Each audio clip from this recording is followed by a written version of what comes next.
Nurse वगैरह जो जिस रूम में चेंज करती हैं कपड़ा, उस रूम में स्पाई कैमरा लगाया गया है। स्पाई कैमरा लगाया, आपने सबका देख रहा है कि मतलब कौन कपड़ा चेंज करे, किसका लेबर हो रहा है, किसका डीएनसी हो रहा है। 4 से 5 फीट चौड़ाई का एक रूम बना हुआ है, उसमें वो एक बेड लगाया हुआ है। ठीक, उसमें वो मैम को ले गया और मैम को ले जाके चारों भाई मिलके वहाँ पे जबरदस्ती मतलब उनसे कैमरा छीनना चाहा। वीडियो वायरल करेंगे, वो ब्लैकमेल करेंगे, मीम्स बनाएंगे, साइट पे बेचेंगे। उनको बार बार धमकी दिया जा रहा है कि उनको दिखाया भी गया कि देखो इन लड़कियों का कैमरा में ये रिकॉर्डिंग है, कपड़ा चेंज कर रही है। वहाँ पे ये कैमरा लगा हुआ था, मतलब जितना स्टाफ होगा, कितनी फीमेल स्टाफ होंगे जो रोज वहाँ पे चेंज करने जाती है? वहाँ पे ये 2 स्टाफ जो है वो वहाँ रूम लेके रहती है, बाकी करीब 10-12 स्टाफ है फीमेल स्टाफ, सब वहाँ पे जा करके चेंज करते हैं।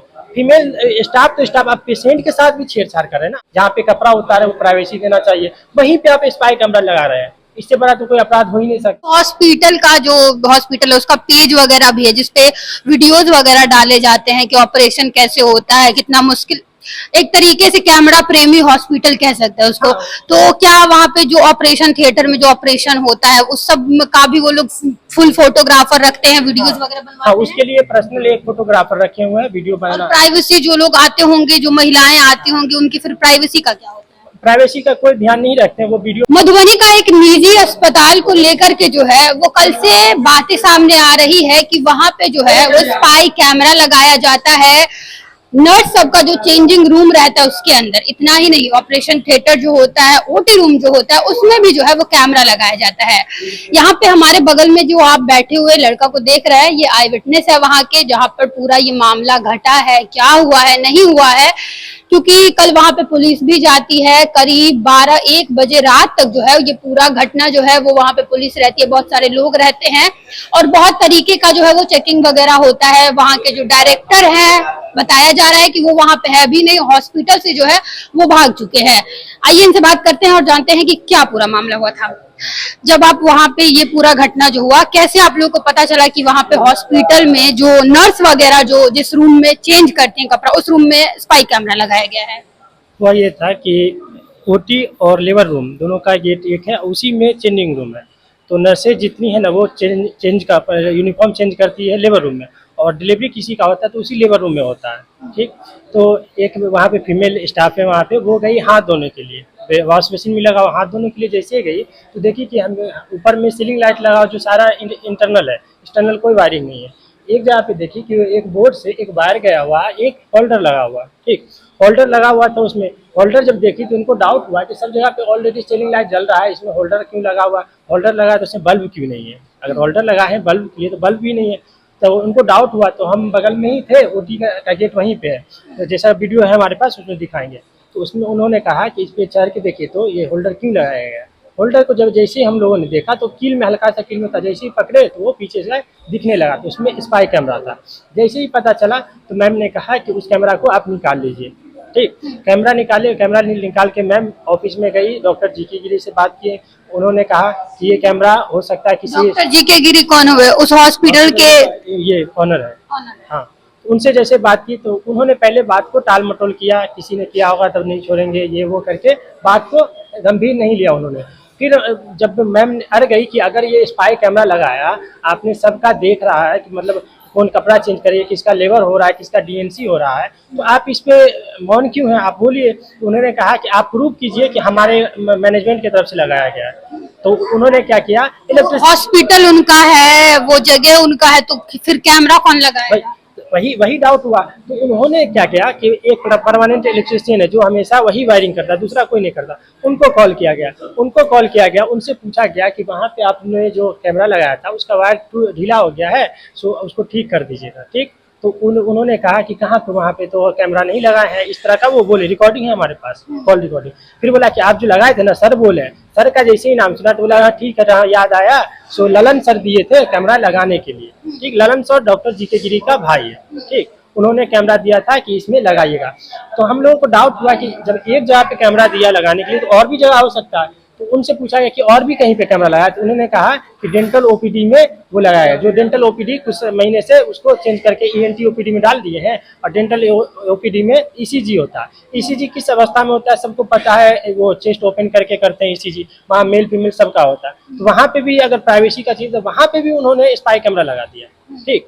जब दोनों कैमरा उनको मिल गया सारा रिकॉर्डिंग के साथ, जैसे मान लीजिए कैमरा लगा हुआ है तो हम लोग जब गए रेड मारने के देखने के लिए वहाँ कैमरा है तो ऑन कैमरा हम लोग गए तो देखिए सच में वहाँ पे कैमरा लगा हुआ, रिकॉर्डिंग में भी है और जो एक्सेप्ट कर रहे हैं वो भी है। फिर मैम ऑफिस में गई, जब तक कैमरा जो हम उतारे तो हमको देख लिया कि कैमरा में ये उतार रहा है, तो मैनेजमेंट की तरफ से चारों भाई मिलके हमको बुला के मारपीट किए, हमसे ज़बरदस्ती रिजाइन लिखवाएं।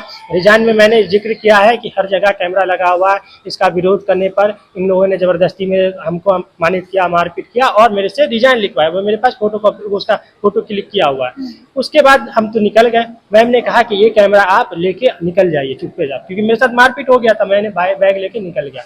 उसके बाद उन्होंने क्या किया, मैम को पकड़ के डॉक्टर साहब का जो ओपीडी चैम्बर, उसमें भी एक छोटा सा इतना सा ये करीब 4 से 5 फीट चौड़ाई का एक रूम बना हुआ है, उसमें वो एक बेड लगाया हुआ है। ठीक, उसमें मैम को ले गया और मैम को ले जाके चारों भाई मिलके वहाँ पे जबरदस्ती मतलब उनसे कैमरा छीनना चाहा। उनको तो पता नहीं था कि कैमरा मैंने लेके आ गया, पूरा उसका तलाशी लिया। एक तो 4-5 लीक में मिलके उसको पकड़ के बंद कर दिया, उस पर से फीमेल को जैसे तैसे टच करके पूरा, मतलब वो अपने बताइए, उनका बयान है, वो एफआईआर में भी दर्ज है। ठीक, कैसे कैसे जब मतलब कैमरा उनको लगा कि उनके पास है तो ट्राई किया कि कैसे भी निकल, कैसे भी करके उन पे हमला भी किया, वो खुद ही बता रही है, उसमें वीडियो में भी देखिएगा। उसके बाद क्या हुआ कि एक वो स्टाफ ओपीडी का गेट खोल दिया, जैसे गेट खुला ना वो निकल के भाग आए। 2 दिन तक वो मतलब 1 दिन तक वो डरी समी रही, क्योंकि बार बार कॉल करके उसको ब्लैकमेल किया जाता। अंदर में उसको और लोगों का वीडियो दिखाया गया जो एमएमएस बनाया गया था कि अगर तुम कैमरा नहीं दोगी तो तुम्हारा वायरल कर देंगे। ये उन्हीं का बयान है, वो मैम का ही बयान है। उनका वीडियो बनाया गया था और उनको दिखाया गया था, उनको दिखाया भी गया था कि अगर तुम कैमरा नहीं दोगे, अगर बात आगे करोगे तो तुम्हारा ये वायरल कर देंगे। बयान उन्हीं का है, स्टेटमेंट में भी वो दी हुई है। ठीक, उसके बाद क्या हुआ कि हम तो अपने ये पहले तो शांत रहे हम, क्योंकि हम मेल है, हमको तो मारपीट के शांत किया। लेकिन जब एक बहन का, बेटी का, किसी का अगर मिथिलांचल में नारी का सम्मान सिर्फ मिथिलांचल में, पूरे देश में, हर दुनिया में करना चाहिए। ठीक, जब उसके इज्जत पे आंच उठा तो फिर वहाँ पे हम खड़े हुए और सभी लोगों ने सहयोग किया कि आप लोग आवाज उठाइए इंसाफ, क्योंकि आज ये अगर चुप हो जाएगी तो ऐसे सैकड़ों बहनें हैं, माएँ हैं जिनका वीडियो वायरल करेंगे, वो ब्लैकमेल करेंगे, मीम्स बनाएंगे, साइट पे बेचेंगे।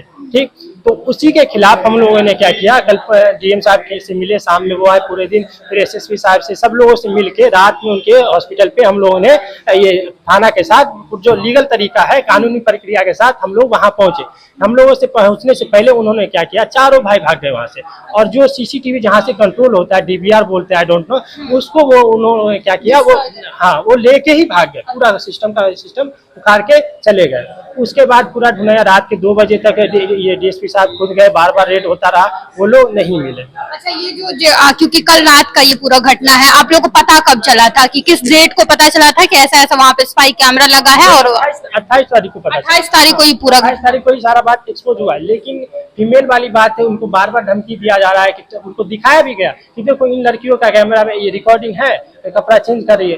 किसी भी फीमेल को अपनी इज्जत का डर होता है। उन्होंने फैमिली से बात किया, फिर फैमिली वाले ने सोचा होगा, बताया कि आज तुम चुप रहोगे तो दूसरे के साथ होगा। फिर वो आगे बढ़ी, फिर सब लोगों ने भरोसा दिलाया कि आप बहन आगे बढ़ो, हम तुम्हारा सहयोग करेंगे, आज तुम्हारे साथ हुआ तो कल किसी के साथ नहीं होगा। तो हमारा यही कहना है कि आज उस बहन के लिए हमने आवाज उठाया, हमारी तो वो अपनी बहन है नहीं। अच्छा, एक बात बताइए, जहाँ पे ये कैमरा लगा हुआ था, मतलब जितना स्टाफ होगा, कितनी फीमेल स्टाफ होगी जो रोज वहाँ पे चेंज करने जाती है? वहाँ पे 2 स्टाफ जो है वो वहाँ रूम लेके रहती है, बाकी करीब 10-12 स्टाफ है फीमेल स्टाफ, वो सब वहाँ पे जा करके चेंज करते हैं।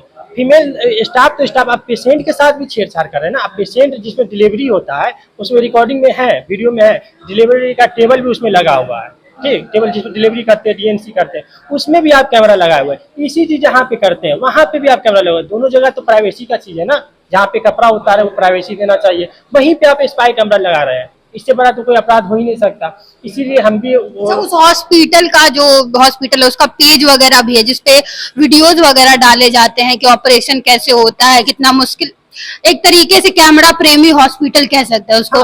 तो क्या वहाँ पे जो ऑपरेशन थिएटर में जो ऑपरेशन होता है उस सब का भी वो लोग फुल फोटोग्राफर रखते हैं, वीडियोज वगैरह बनवाते हैं? उसके लिए पर्सनल एक फोटोग्राफर रखे हुए हैं, वीडियो बनाना। प्राइवेसी, जो लोग आते होंगे, जो महिलाएं आती होंगी, उनकी फिर प्राइवेसी का क्या होता है?